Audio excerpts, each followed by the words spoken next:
ये जो पीडीएफ है ये आपको मिल जाएगा टेलीग्राम चैनल पर। इसके अलावा लाइक शेयर सब्सक्राइब आप कर चुके होंगे, कर देंगे। पहला ही क्वेश्चन आपके सामने हाजिर है। क्वेश्चंस ऐसे हैं जो टाइम टेकिंग होंगे कई बार, है ना। कुछ क्वेश्चंस जैसा पेपर में होता ही है कि 4-5 क्वेश्चन तो जरूर 30 में से ऐसे आ जाते हैं जो प्रॉपर टाइम लेते हैं आपका, ठीक है जी। तो ये क्वेश्चंस आपके सामने हैं और समझेंगे। आप पहले क्वेश्चन से जवाब देना शुरू कीजिएगा। इसके अलावा एक और छोटी सी चीज, आज मैंने एक वीडियो डाला भी था कि आप ऑफलाइन पेपर में टाइम मैनेजमेंट ज्यादा इंपॉर्टेंट है ऑनलाइन से, तो एक काम आप और कर लीजिएगा। वो है आपका काम कि एक तो ये जो मॉक टेस्ट है वो देखिएगा प्रॉपर उसी वे में करेंगे जैसे प्रीवियस ईयर पेपर एनालिसिस में आपको ये 2022 वाला भी आप देख सकते हैं, 3 घंटे का पूरा एनालिसिस एक साथ है, तो ये भी उसी फॉर्म में करेंगे बिल्कुल एकदम।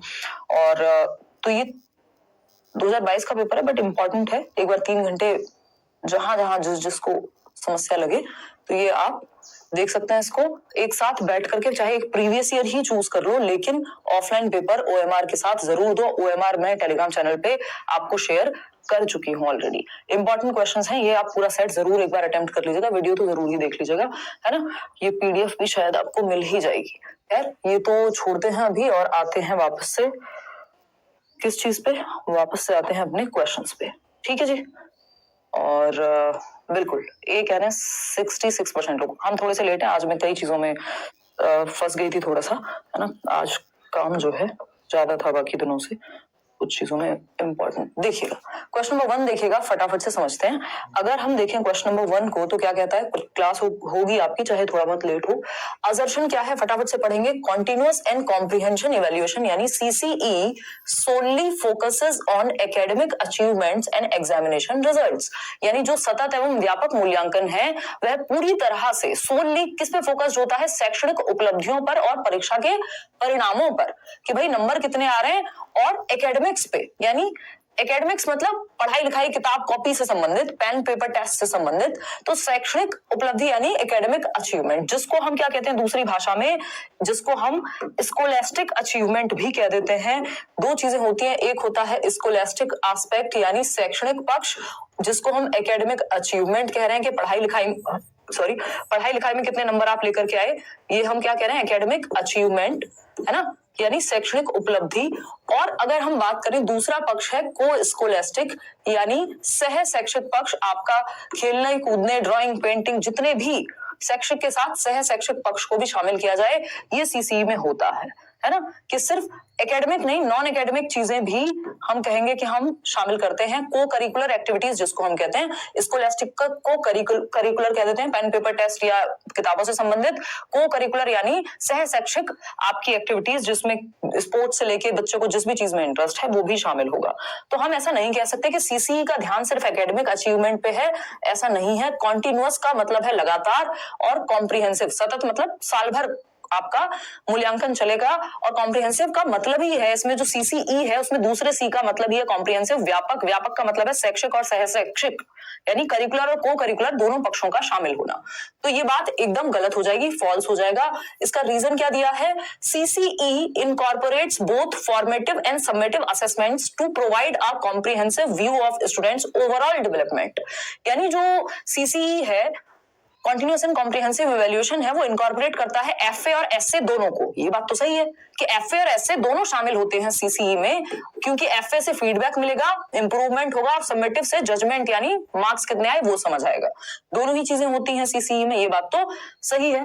तो ये बात तो ओवरऑल डेवलपमेंट के लिए आपको स्कोलास्टिक और को स्कोलास्टिक शैक्षिक और सह शैक्षिक दोनों पक्षों को जांचना होगा, सिर्फ बच्चे के दिमाग को नहीं, उसकी फिजिकल एक्टिविटीज से लेके बाकी उसके दिल को भी कि वो कहाँ है ना। तो ये क्या हुआ, ये बात तो ट्रू हो गई। तो R is true but A is false, कहीं लिखा हुआ है both A and R are true, नहीं हो सकते क्योंकि ए गलत है। A is false but R is true, तो D option is the right answer. पता नहीं कहां से आप ए ऑप्शन को सही जवाब दे रहे हैं। 56% लोग क्या क्या पढ़ लिया है आपने भाई। सतत और व्यापक मूल्यांकन पूरी तरह से, पहले क्वेश्चन में ढेर हो गए क्या, पूरी तरह से शैक्षणिक उपलब्धियों और परीक्षा के परिणामों पर केंद्रित है, सिर्फ परिणामों पे केंद्रित है। सीसीई में तो स्कोलास्टिक पक्ष भी आते हैं, तो ये तो गलत है। आप कह रहे हैं ए सही है, दोनों सही कैसे हो सकते हैं भाई।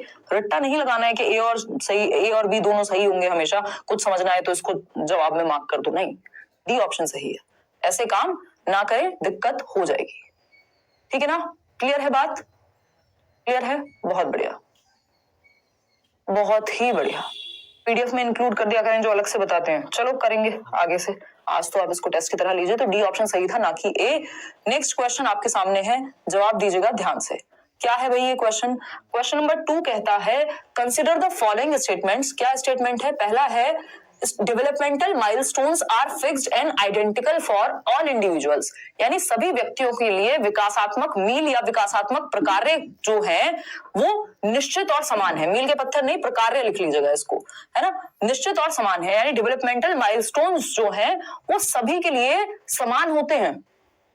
क्या सारे बच्चे 1 साल का होते पानी पीना शुरू कर देंगे? डेवलपमेंटल माइलस्टोन्स क्या है पहले तो उनको समझेंगे, पहले इसको अभी के लिए तो यहां से हटा देते हैं कि ऐसा हम नहीं कहेंगे।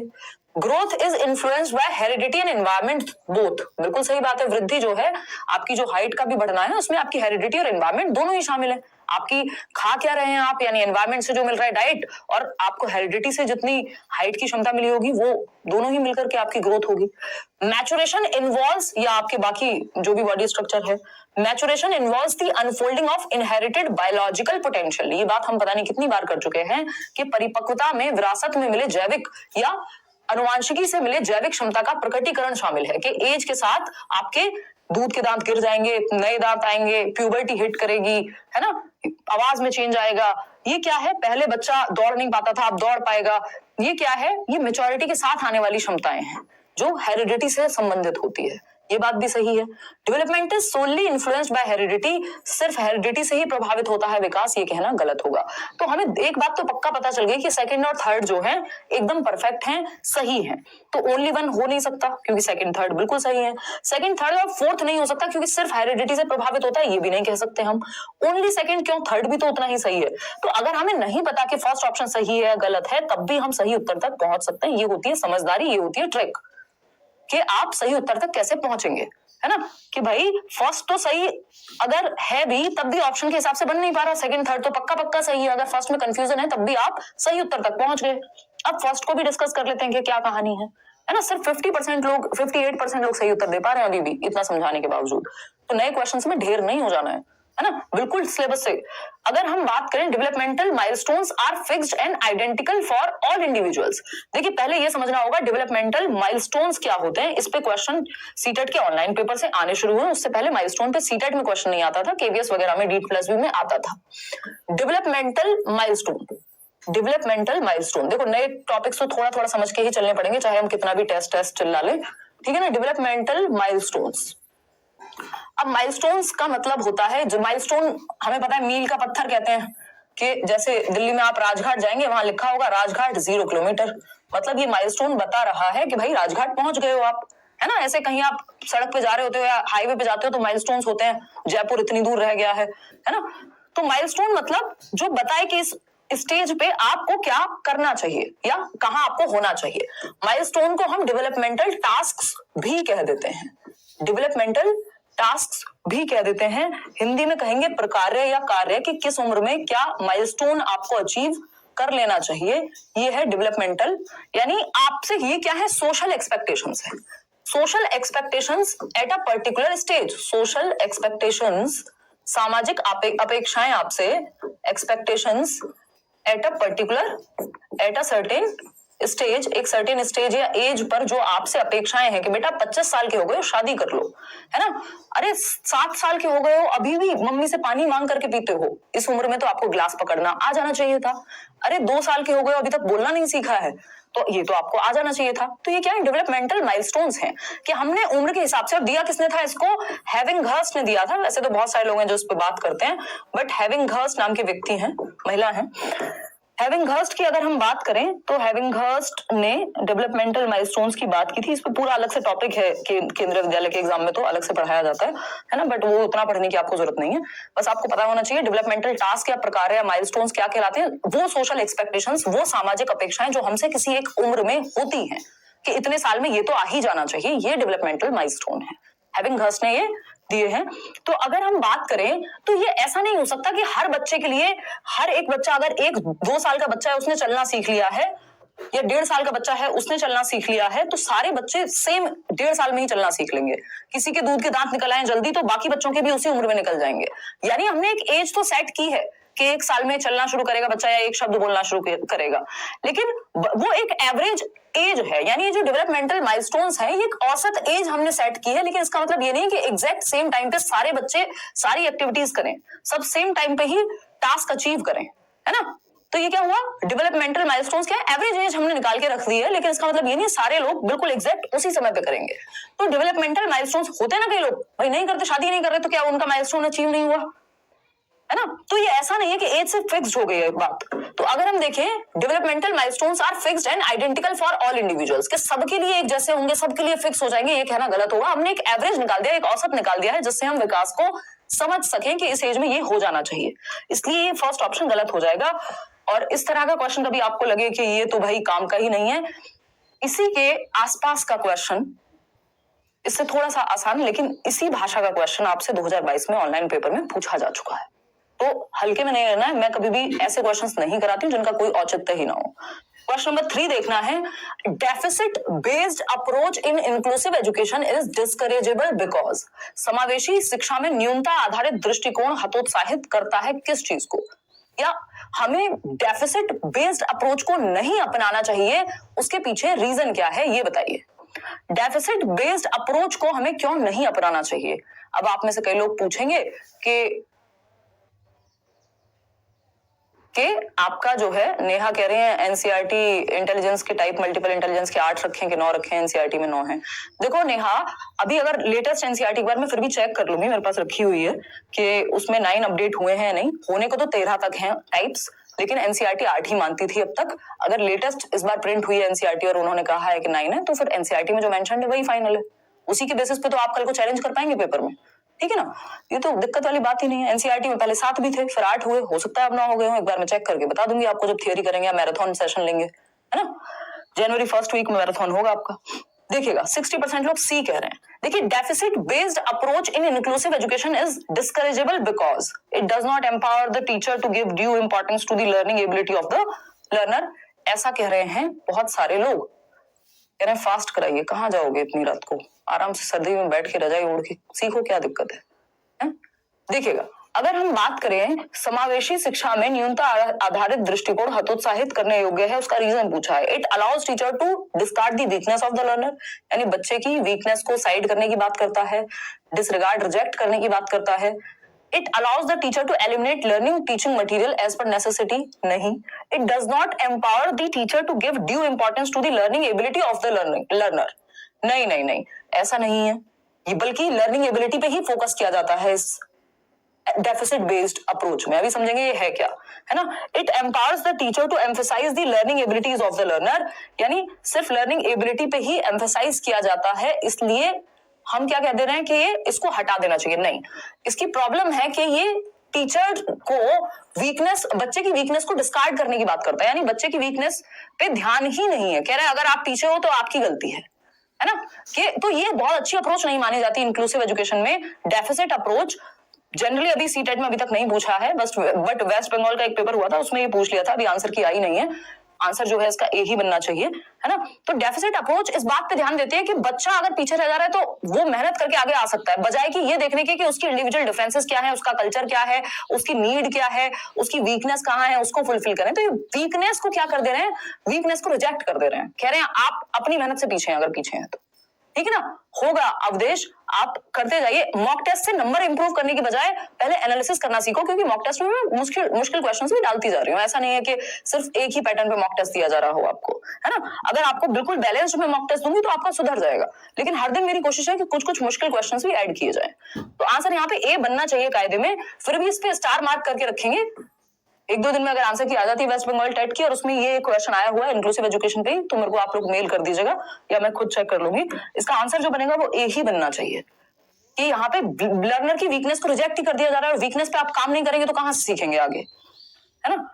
क्वेश्चन नंबर 4 देखिएगा, when learners try to think within the given information it is called. अब यही क्वेश्चन आपसे सीटेट में भी पूछा जा चुका है, अभी यही क्वेश्चन आपसे वेस्ट बंगाल टेट में भी पूछा जा चुका है, यही क्वेश्चन आपसे कई जगह पे और भी पूछा जा सकता है। कल के क्वेश्चन का आंसर अभी आपको पीडीएफ मिलेगी, उसमें मैं वो फाइनल कर दूंगी। आज थोड़ा सा समय नहीं था, अदरवाइज मैं आज ही इंक्लूड कर देती उसको, डोंट वरी एट ऑल, ठीक है जी। 100 से ज्यादा नहीं आ रहे तो 100 नंबर कम नहीं है भाई, आप अपने उस एरिया पे फोकस करो कि जहां गलती हो रही है आपसे, एनालिसिस करो। मॉक टेस्ट भी इसलिए लगाओ कि एनालाइज कर सको कि गलती कहां है, और मॉक टेस्ट का मुख्य उद्देश्य होना चाहिए कि आप विद इन टाइम, आपका 2.5 घंटे से पहले पेपर पूरा हो जाता है ऑफलाइन OMR भरने के साथ, तो आपको टाइम मैनेजमेंट के लिए मॉक टेस्ट लगाना है। और दूसरा एनालिसिस के लिए, नंबर पे बहुत ज्यादा फोकस अभी मत करो, फाइनल में नंबर ज्यादा ही आएंगे मॉक टेस्ट से, देखिएगा। तो अगर हम देखें, when learners try to think within the given information it is called, जब शिक्षार्थी दी गई जानकारी के भीतर सोचने का प्रयास करते हैं तो इसे क्या कहते हैं हम? डी ऑप्शन कहते हैं 30% लोग, मतलब आंख बंद करके जवाब दे देना है, बस रट्टे लगा लिए हमने। हाँ भाई, within the given information it is called concrete thinking. अगर within the given information सोचने की बात हो रही है तो कभी भी डाइवर्जेंट तो सपने में भी नहीं हो सकता। आप जवाब कैसे दे पा रहे हैं? एक बार को अभिसारी आप कहते हैं तो मैं मानती कि आपका तुक्का कुछ तो लॉजिक रखता है। डाइवर्जेंट में तो जितना होता है उसके बाहर सोचने की बात होती है। डाइवर्जेंट का मतलब ये दिशाओं में सोचना, आउट ऑफ द बॉक्स सोचना, क्रिएटिवली सोचना, कुछ नया सोचना, है ना, आउट ऑफ द बॉक्स सोचना, दिशाओं में सोचना, जितना दिया है इंफॉर्मेशन उतने तक नहीं सोचना, ठीक है ना। तो ये कॉन्क्रीट थिंकिंग है, मूर्त चिंतन है। थिंकिंग के कुछ प्रकार हैं, फटाफट से समझ लेते हैं। डाइवर्जेंट थिंकिंग जो दिशाओं में सोचने को कहे, जैसे आपको एक एस्से टाइप क्वेश्चन दे दिया और कहा कि मान लीजिए यूपीएससी के एग्जाम में अगर आपसे एस्से लिखवाया जा रहा है तो वहां आपसे एक्सपेक्ट किया जा रहा है कि कुछ हद तक डाइवर्जेंट थिंकिंग भी आप इस्तेमाल करेंगे, है ना, मतलब कुछ क्रिएटिव आंसर देना, कुछ डिफरेंट, कुछ नया सोचना, एक समस्या के 50 समाधान सोच लेना, कुछ डिफरेंट सोचना, ये डाइवर्जेंट थिंकिंग है, दिशाओं में सोचना। कन्वर्जेंट थिंकिंग है, जैसे ये आपका एमसीक्यू है कि एक क्वेश्चन है, 4 ऑप्शन है, एक ही चूज करना है, यानी ये इंटेलिजेंस को टेस्ट करता है, कन्वर्जेंट थिंकिंग, ना कि क्रिएटिविटी को। कन्वर्जेंट थिंकिंग में क्या है, आपको वन वर्ड आंसर या फिर आपको सिकुड़ता हुआ, यानी कोई एक चीज सही होगी। तो ऑब्जेक्टिव टाइप जो क्वेश्चंस होते हैं एमसीक्यू बेस्ड, वो कन्वर्जेंट थिंकिंग को टेस्ट करते हैं। और डाइवर्जेंट थिंकिंग की अगर हम बात करें तो एस्से टाइप में डाइवर्जेंट थिंकिंग या ओपन एंडेड थॉट निकल करके आता है। तो कन्वर्जेंट थिंकिंग मतलब बहुत सारे पॉइंट से एक पॉइंट पे जाना, 4 ऑप्शन थे, एक पे गए आप, तो ये कन्वर्जेंट थिंकिंग लगेगी आपकी जब भी आप एमसीक्यू सॉल्व करेंगे, ठीक है ना। तो ये दूसरा प्रकार का चिंतन हो गया। अगर कॉन्क्रीट की बात करें तो जो भी to think within the given information, जो भी इंफॉर्मेशन आपके पास है उसके ही बारे में सोचना, जो अनुभव, जो एक्सपीरियंस आप गेन कर चुके हैं। इसी तरह का एक क्वेश्चन आया था सीटेट 2018 में, ज्यादा पुरानी बात नहीं और वो अच्छा पेपर था। तो जो, और इसी तरह का एक ऑनलाइन में भी आया था, तो जरूरी है कि आप इनको समझ लें। तो जो इंफॉर्मेशन आपके पास है उस पे सोचना, मतलब जो मूर्त अनुभव में है आपके, जो अनुभव आप ले चुके हैं उस पे सोचना कॉन्क्रीट थिंकिंग है। जो आपके सामने ही नहीं है, सिंबॉलिक या कॉन्सेप्ट्स पे सोचना, वो अमूर्त चिंतन है, एब्स्ट्रैक्ट थिंकिंग, ठीक है ना। इसका एक एग्जांपल ऐसे भी ले सकते हैं हम। रिफ्लेक्टिव थिंकिंग क्या होता है, जब आप किसी एक अनुभव पे जो बीत चुका है उस पे प्रकाश डाल के एनालाइज कर रहे हैं, वो मेटाकॉग्निटिव एबिलिटीज में आ जाता है कि आप प्रकाश डाल रहे हैं कुछ एनालिसिस करने के लिए, ठीक है ना। तो इसको कॉन्क्रीट और एब्स्ट्रैक्ट थिंकिंग की अगर मैं बात करूं तो 1 मिनट में समझ लेते हैं। कॉन्क्रीट थिंकिंग क्या है भाई? कॉन्क्रीट थिंकिंग की जब हम बात कर रहे हैं, और ये है एब्स्ट्रैक्ट थिंकिंग, ठीक है, अमूर्त चिंतन। कॉन्क्रीट थिंकिंग में आपको ये पता है, यहाँ पे ऑरेंज कलर अवेलेबल है, ठीक है ना, आपको ये पता है, यहाँ पे मुझे व्हाइट करना पड़ेगा, कि हमारा जो तिरंगा है, ट्राई कलर क्यों कहते हैं उसको?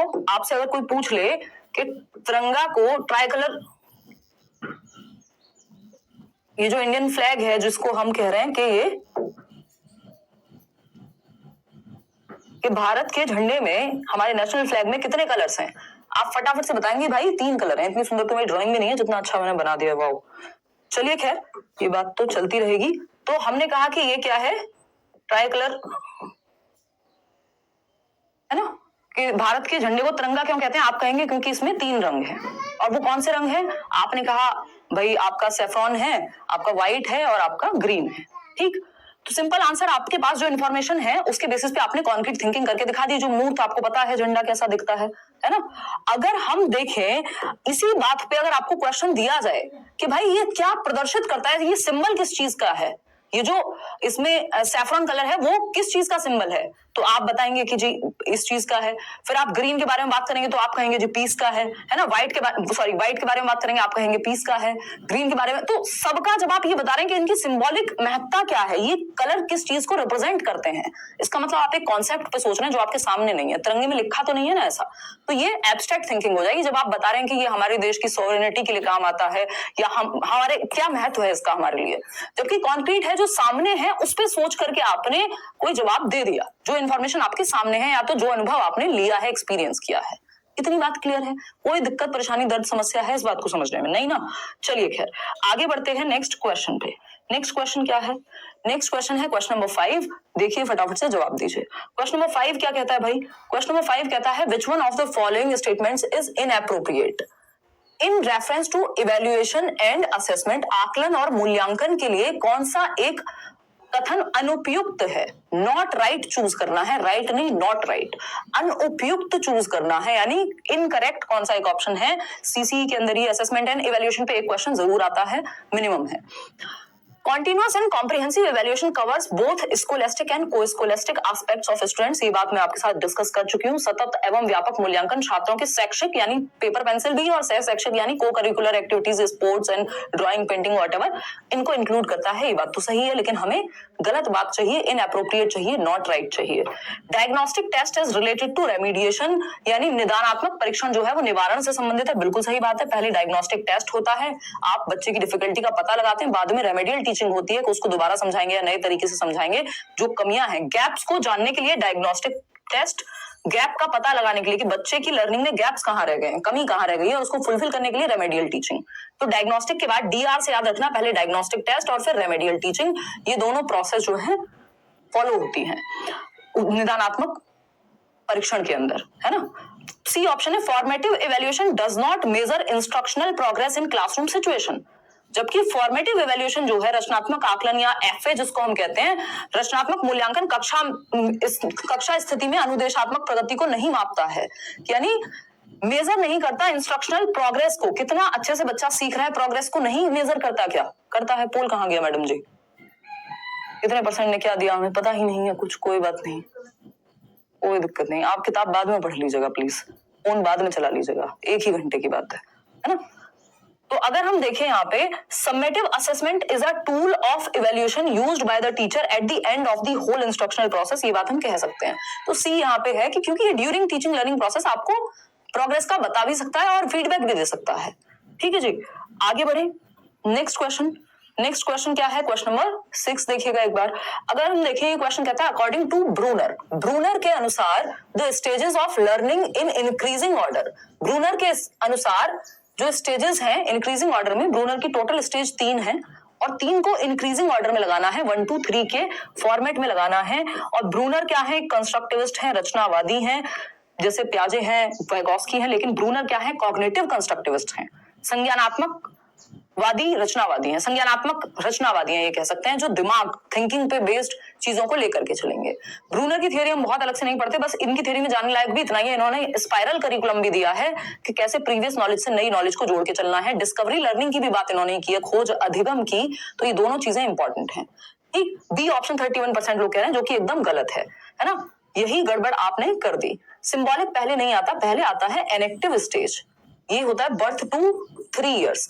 एनेक्टिव स्टेज होती है सक्रिय, पहले बच्चा कोई भी चीज आप उसको दोगे, बुक भी दोगे, पलट पलट के देखेगा, कुछ तो करेगा, कोई भी एक्टिविटी करता है, तो सबसे पहले बच्चा सक्रिय होकर एक्टिविटी करके सीखता है, उसके बाद वो इमेजेस से भी सीखने लगता है। जब भी तो हम कहते हैं ना, हम एक्टिविटी कराते हैं, ट्विंकल ट्विंकल लिटिल स्टार, तो एक्टिविटी करा रहे हैं हम बच्चे को, यानी जब वो फिजिकली एक्टिव है तब सीखता है शुरुआत में। फिर आइकॉनिक स्टेज आती है सेकंड नंबर पे, और आइकॉनिक स्टेज क्या है? 3 to 8 इयर्स कहते हैं इसको। आइकॉनिक स्टेज है जब बच्चा इमेजेस के माध्यम से सीखता है, यानी अब आप उसको फोटो दिखाओ ए फॉर एप्पल का, वो सीख जाएगा, है ना, इमेजेस दिमाग में रखता है अपने, इसलिए आइकॉन्स कह रहे हैं हम, आइकॉनिक स्टेज है ना, प्रतिष्ठित या हिंदी में जो भी कहते होंगे। फिर आता है सिंबॉलिक स्टेज, सिंबॉलिक को हम प्रतीकात्मक कहते हैं, यानी 8+ इयर्स, कई जगह पे आपको 7 से शुरू होती हुई दिख जाएगी, और 2 से 7 के बीच में ही प्याजे की स्टेज में आती है, बट इसमें 1 साल और, तो 1 आध साल का अंतर स्टेजेस में डिफरेंट थियरीज में होता है।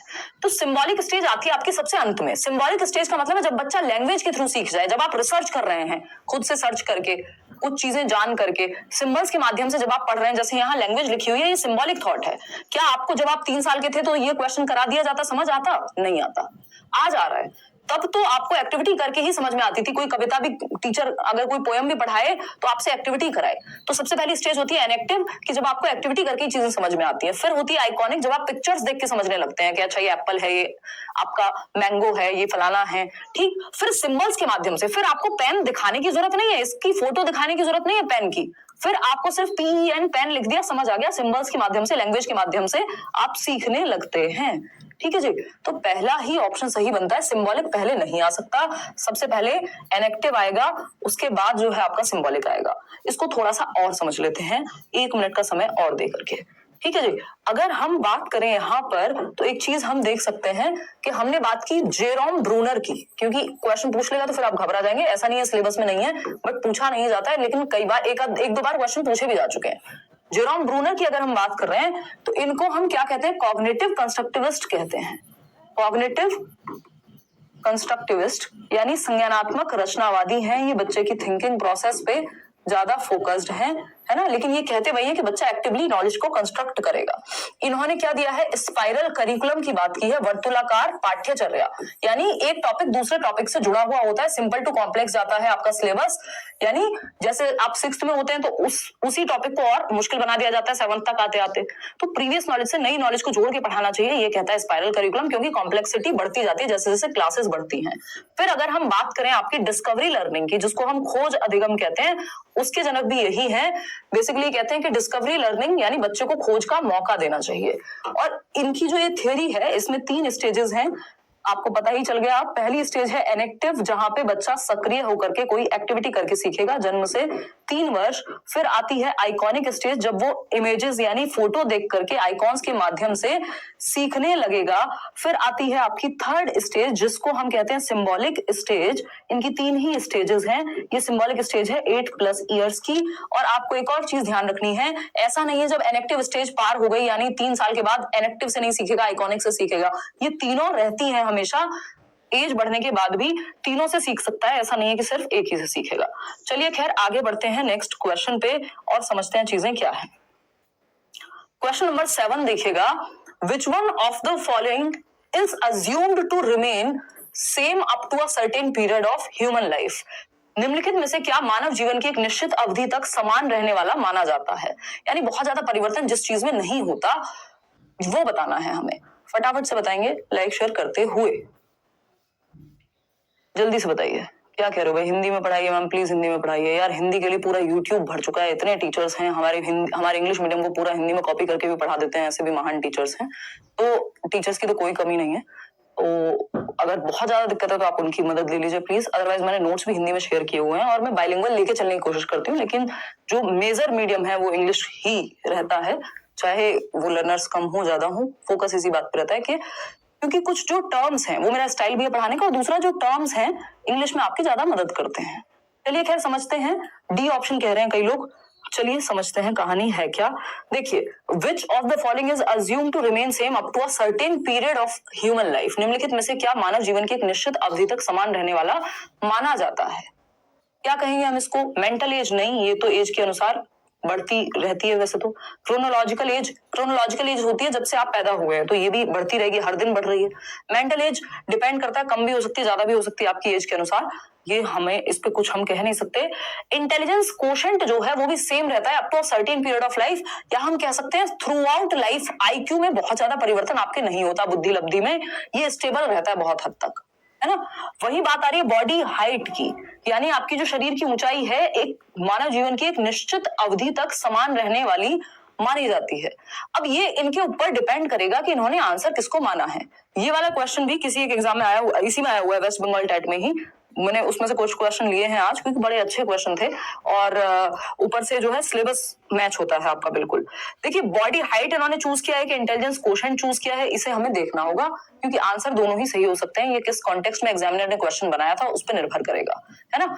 क्योंकि ऐसा नहीं है कि एक निश्चित अवधि तक सेम रहती है, तो ये अलग तरीके से पूछना चाहिए था। अगर थ्रू आउट लाइफ लिखते तो 100% आईक्यू हो जाता, लेकिन अभी भी 50-50 चांसेस हैं, तो हम दोनों पे ही एक स्टार मार्क लेके चलेंगे। इनके आंसर की आ जाएगी आपका पेपर होने से पहले, और तब मैं आपके साथ ये फाइनल डिस्कस कर लूंगी। अभी हम जो मुझे लगता है कि which of the following is assumed to remain same up to a certain period of human life, एक सर्टेन पीरियड तक आपके ह्यूमन लाइफ के, तो इसमें आंसर बॉडी हाइट भी हो सकता है, लेकिन मुझे लगता है कि आईक्यू सोच के ये बनाया गया होगा क्वेश्चन, क्योंकि कई बार डिपेंड करता है एग्जामिनर किस थॉट से क्वेश्चन बनाया है, ठीक है ना। तो हम इस पे आईक्यू और इन दोनों में से अगर आपने कुछ भी चूज किया है तो दोनों के साथ जा रहे हैं, इसको करेक्ट मैं तब कर लूंगी, लेकिन थोड़ा सा आपका दिमाग, अगर थ्रू आउट लाइफ लिखा होता तो 200% फिर आईक्यू हो जाता, ठीक है ना, क्योंकि ऐसा नहीं है चलिए खैर क्वेश्चन नंबर 8 पे चलते हैं, क्योंकि आईक्यू में बहुत बड़ा बदलाव नहीं आता। क्वेश्चन नंबर 8 पर चलते हैं और समझते हैं। तो 2 क्वेश्चन आज के ऐसे हैं जिनको हमें मार्क करके रखना है, ठीक है ना। मैं इंग्लिश पढ़ाती हूँ फिर भी अच्छे से समझ में आता है।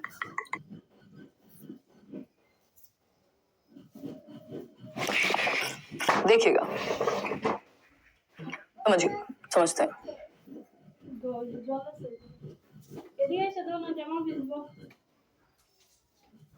हाँ बिल्कुल सही बात है शिवम। चलिए आ जाइए, समझते हैं कहानी क्या है। आज पोल वाली दीदी नहीं है क्या? बिल्कुल है। देखिएगा क्वेश्चन नंबर 8 देखिए, match list 1 and 2। Match list 1 and 2, list 1 है और लिस्ट 2 है। सेल्फ एस्टीम नीड्स, मैस्लो की हायरार्की पढ़ी है? अगर नहीं पढ़ी है तो यूट्यूब पे भी सर्च कर सकते हो, मैंने बताई हुई है। और मोटिवेशन में ये मैं हर साल डिस्कस करती हूँ, क्या पता कब टपक जाए, क्योंकि इससे क्वेश्चन पहले आया हुआ है। जब आप बहुत पुराने पेपर्स उठा करके देखेंगे, जिन्हें पता होगा उन्हें पता होगा कि मैंने क्वेश्चन आपसे कराए भी हुए हैं 2013, 14, 15। उस दौरान ये क्वेश्चन खूब पूछे जाते, मतलब एक आध क्वेश्चन जरूर आता था। तो सेल्फ एस्टीम नीड्स यानी आत्मसम्मान की जरूरत क्या है? मीनिंगफुल रिलेशनशिप नहीं, ये तो लव एंड बिलोंगिंगनेस की नीड है। डी के साथ तो सेकंड जाएगा, ठीक। अगर हम बात करें सेल्फ एस्टीम, तो इज्जत चाहिए हमें, रिकॉग्निशन फ्रॉम अदर्स, यस। तो ये ए के साथ 5 जाएगा। ए के साथ 5 देखना भाई किधर है, यहीं पे है ना। फिर बी के साथ थर्ड, तो बी क्या है? Self actualisation. थर्ड क्या है? रियलाइजिंग वंस ओन पोटेंशियल, कि आपका क्या हाईएस्ट पोटेंशियल हो सकता है, आप बने किस लिए हैं। तो ये बात भी सही है भाई। सी ऑप्शन है सेफ्टी नीड, कि आपको सेफ्टी महसूस करनी है ना। तो सेफ्टी महसूस करने के लिए आपको चाहिए क्या? शेल्टर चाहिए। और बिलोंगिंगनेस नीड्स आपकी पूरी होंगी मीनिंगफुल रिलेशनशिप से। तो सी के साथ तो आपका सेकंड जाएगा, बिल्कुल बात पक्की है। तो सी के साथ सेकंड यहां नहीं है, तो इसका मतलब डी ऑप्शन हो गया। सी नहीं जाएगा, सी नहीं जाएगा, क्योंकि यहाँ पे इन्होंने गड़बड़ कर दिया। सी के साथ फोर्थ नहीं हो सकता। रिकॉग्निशन या रिफ्रेन फ्रॉम एंजाइटी, वो बिलोंगिंगनेस नहीं होता। सेफ्टी नीड्स पे आ जाएगा रिफ्रेन फ्रॉम एंजाइटी, ठीक है जी। तो ये हुई एक बात, सेफ्टी नीड सी है और सी का जो है वो 4 होगा। भाई सेफ्टी का मतलब क्या है? कि आप चिंता से बचे रहें। आपको पता है आपके बैंक में कुछ बैलेंस है, आपको कल शेर आके नहीं खा जाएगा, सर्दी में आपको रोड पे नहीं सोना पड़ेगा, आपके पास एक घर है, तो आपको उस चीज की एंजाइटी नहीं है। उसको सेफ्टी नीड कहते हैं। इसमें 2 क्वेश्चन बनते हैं कि कैप्टन विक्रम बत्रा ने अपनी जान पर खेल करके क्या कर दिया? देश को बचाया, जबकि उनको पता था उनकी जान को खतरा है। तो उन्होंने अपनी कौन सी नीड्स को सैक्रिफाइस किया? तो उन्होंने अपनी सेफ्टी नीड्स को सैक्रिफाइस किया। और वो किस लेवल पे थे? तो सेल्फ एक्चुअलाइजेशन कह सकते हैं। दूसरा क्या है? एक माँ है जो अपने बच्चे को बेच देती है क्योंकि उसे खाना नहीं मिला था कई दिनों से। तो वो कौन सी नीड्स की वजह से ऐसा करती है? तो नीड हो जाती है, इसमें ऑप्शन में नहीं है। क्या होती है आपकी? फिजियोलॉजिकल नीड्स, जो सबसे पहली आवश्यकता है, रोटी कपड़ा मकान, मतलब खाने को तो मिल जाए, तो वो नीड फुलफिल नहीं हो पा रही थी। और उन्हीं फिजियोलॉजिकल नीड्स की वजह से मिड डे मील को स्कूल में लाया गया है। ये बेंड्यूरा की थियरी है, एक बार हम देख लेंगे। 5 लेवल की नीड होती है, मैं 1 मिनट में बता भी देती हूँ, क्योंकि बेकार में आपका पेपर में आ जाए और आप फंस जाए। देखिएगा, अगर हम बात करते हैं यहाँ पे, ये डायरेक्टली और इनडायरेक्टली इससे क्वेश्चन बनते हैं। पहली नीड है फिजियोलॉजिकल लेवल, यानी शारीरिक आवश्यकताएं, यानी हमारे शरीर की आवश्यकताएं, जिनको सर्वाइवल नीड्स भी कहते हैं, जिनके बिना जीवित रहना संभव नहीं है। जैसे फूड, वाटर, एयर, ये क्या है? सब हमारी सर्वाइवल नीड्स हैं। इवन शेल्टर भी। शेल्टर का मतलब ये नहीं है कि आपको कोई अपना ही मकान चाहिए, पक्की रजिस्ट्री वाला, कहीं तो सोने को मिल जाए, चाहे वो रोड के साइड में ही क्यों ना हो। तो ये है शारीरिक आवश्यकताएं, जिनके बिना जीवन चलेगा नहीं। फिर आता है सेकेंड लेवल, जिसको हम क्या कहते हैं? सेफ्टी नीड्स, कि यार आज तो खाना मिल गया, कल मिलेगा कि नहीं। आज तो मजदूरी कर ली, कल मिलेगी कि नहीं। तो हम सोचते हैं एक पक्की नौकरी हो, सरकारी नौकरी हो, या फिर ऐसी नौकरी हो जिससे किसी भी दिन लात मार के बाहर ना निकाल दिया जाए, या फिर बैंक में 4 पैसे हो, एक घर हो छत पे, मतलब सर पे एक छत हो कि कल को कोई फेंक ना दे, या अगर रेंट पे रहते हैं तो पता है कि 4-6 महीने 1 साल का किराया है, तो ताकि हमें सेफ महसूस हो, चिंता से बचे रहें हम। तो ये है सेफ्टी नीड्स, कि आपको शेल्टर अपना चाहिए, बैंक बैलेंस चाहिए एंड ऑल। ये सब आपकी सेफ्टी नीड्स में आता है, आपको कल को शेर नहीं आके खा जाएगा।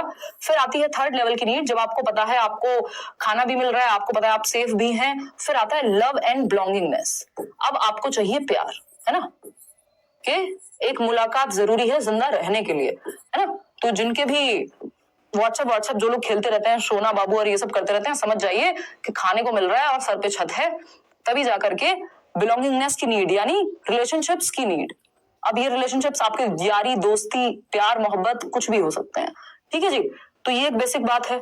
अगर हम बात करें नेक्स्ट लेवल की, ये है फोर्थ, क्योंकि जब आप भूखे होंगे ना, वो बोला जाता है ना, भूखे भजन ना हो गोपाला, ले लो अपनी कंठी माला। ईश्वर की भी याद नहीं आती जब आप भूखे होते हैं, फिर आपको खाने की याद आती है।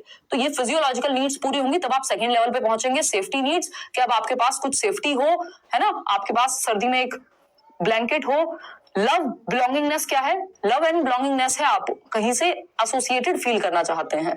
फिर आता है आपका सेल्फ एस्टीम की नीड। अब भाई को चाहिए फुल इज्जत, यानी अब समाज में आपको इज्जत भी चाहिए, आपको रिस्पेक्ट भी चाहिए। सिर्फ काम जो है पेट भरने से और प्यार मोहब्बत से नहीं चलेगा, आप चाहते हैं चार लोग वाहवाही भी करते हैं थोड़ी। ठीक है जी। लास्ट लेवल है फिफ्थ लेवल, जहां तक हर कोई पहुंच नहीं पाता, ये है सेल्फ एक्चुअलाइजेशन का लेवल।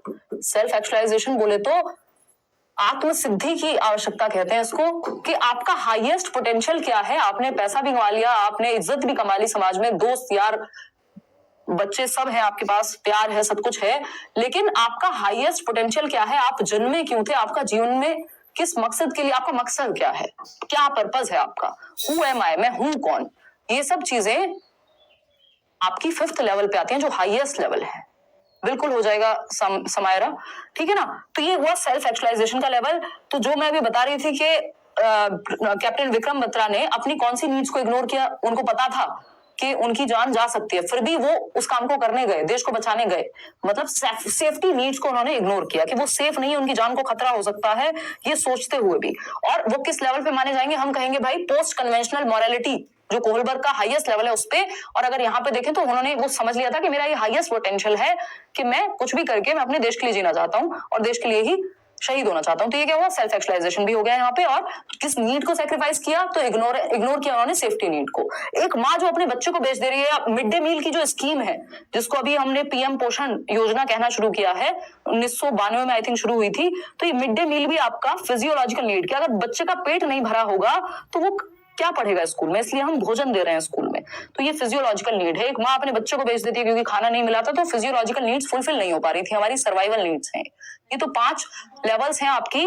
अब्राहम मैस्लो की हायरार्की है, मोटिवेशन की थियरी है एक तरह से, कि आप कैसे एक लेवल से दूसरे लेवल पे जाते हैं, दूसरे से तीसरे पे जाते हैं। बिना एक लेवल पूरा हुए आप दूसरे पे नहीं जाएंगे, दूसरा पूरे हुए तीसरे पे नहीं जाएंगे। इसके कुछ एक्सेप्शंस मिलते हैं, कि कोई आपको साधु मिल जाएंगे जिनको कोई परवाह ही नहीं है कि कौन सी इज्जत, कौन सा प्यार, कौन सा खाना कल मिलेगा, आज मिलेगा, देखी जाएगी। तो वो सेल्फ एक्चुअलाइजेशन का लेवल डायरेक्ट क्रॉस कर गए। कई बार ऐसा हो सकता है, सबके केस में नहीं। तो ये क्या है आपका? ये लेवल्स हैं, ये हायरार्की ऑफ नीड्स कहा जाता है इसको, आवश्यकताओं का पदानुक्रम कहते हैं। ठीक है ना। तो ये हुई एक बात। आगे बढ़ेंगे नेक्स्ट क्वेश्चन पे। क्वेश्चन नंबर है 9 अपना। देखिएगा, ये अगेन थोड़ा सा मुश्किल क्वेश्चन है ना। मुश्किल, देखिए ये क्वेश्चंस मुश्किल नहीं होते, बट क्योंकि ये डिजाइन उस तरह से हैं कि आपको मैच करना पड़ेगा। तो मैच करने में जिनका कॉन्सेप्ट हल्का सा भी इधर उधर हुआ या ध्यान कई बार भटक गया, तो वो मेरे से भी गलत हो सकते हैं। ठीक है ना। क्वेश्चन नंबर 8 के ऑप्शन में प्रॉब्लम है। 8, अच्छा अभी देख लेंगे, डोंट वरी, अभी चेक कर लेंगे, don't worry. Question number 9 solve कर दो एक बार, फिर हम आते हैं 8 पे। ठीक है जी। तो अभी तो हम 9 पे पहुंचे भाई, 10:30 बज गए। आज वैसे लेट शुरू हुआ था सेशन, कोई बात नहीं, थोड़ी सी स्पीड भी इंक्रीज करेंगे, लेकिन ये बड़े क्वेश्चन को तो समझना ही पड़ेगा।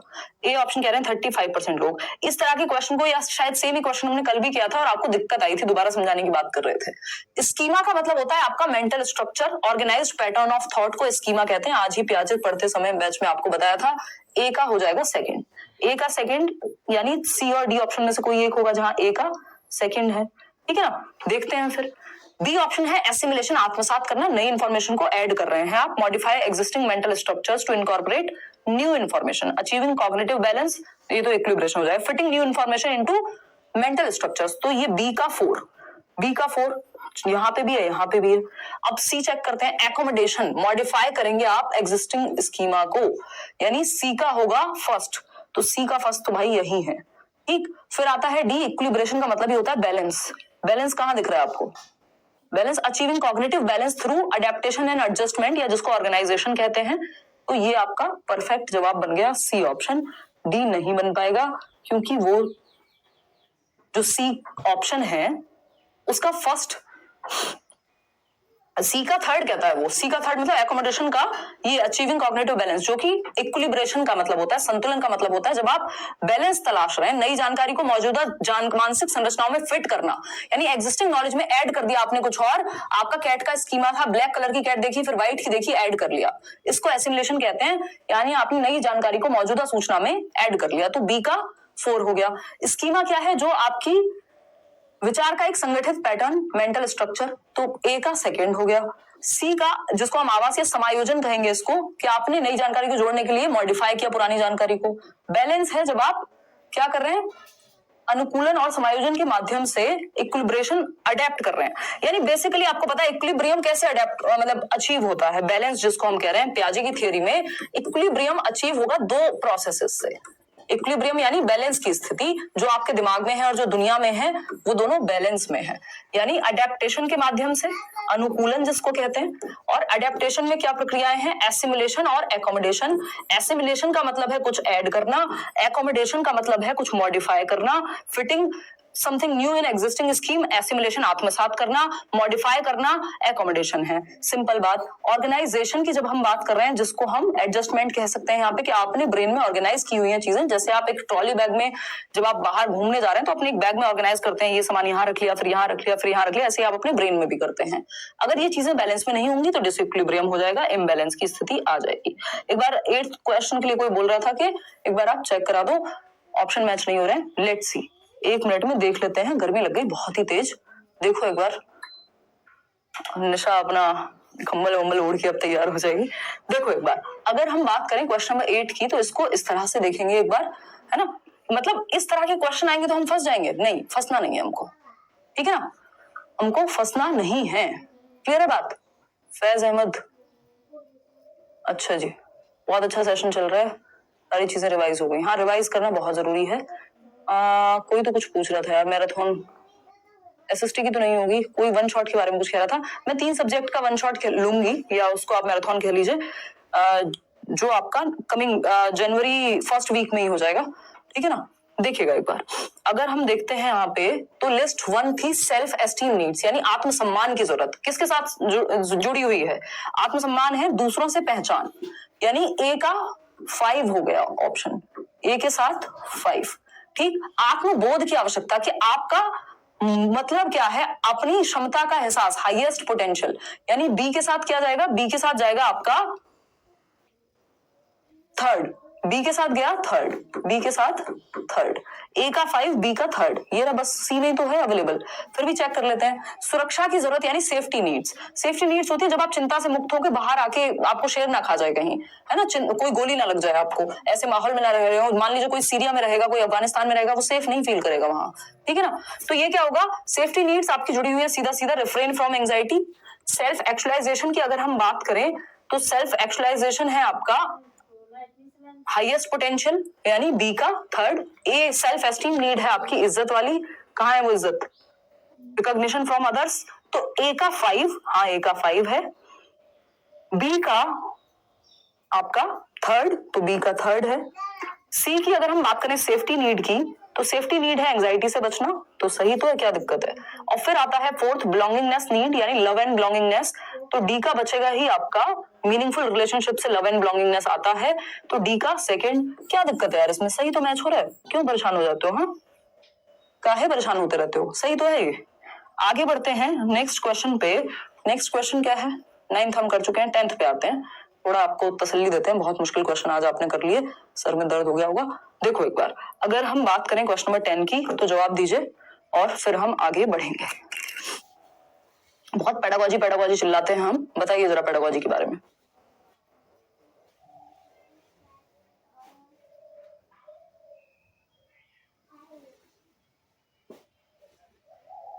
कोई तो कह रहा है कि आपने डी बोला था। हाँ, बोलने में कई बार ना फ्लो में गड़बड़ हो जाती है, ठीक है ना।